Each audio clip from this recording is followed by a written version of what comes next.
रामा बियाहना चले राजा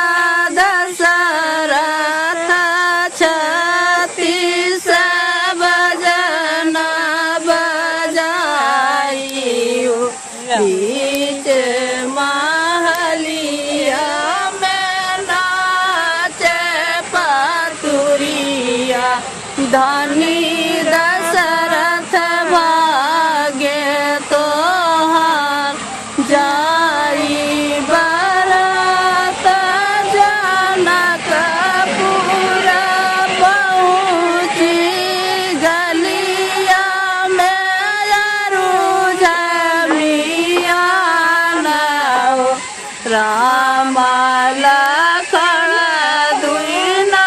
पूछा न लागे कवन है जनक दुआर आले है बस पूरा पाटन बाबा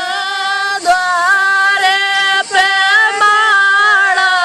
सवारी दोनों कवैया के चित्र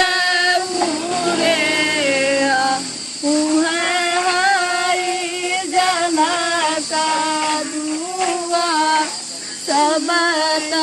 निहार राती बराती सासु निहार दमाद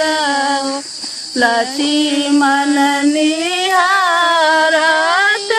माड़ा के पुतरी धनी बढ़ाई हाथ तोहार नहीं ले ससुर नाधना सनावा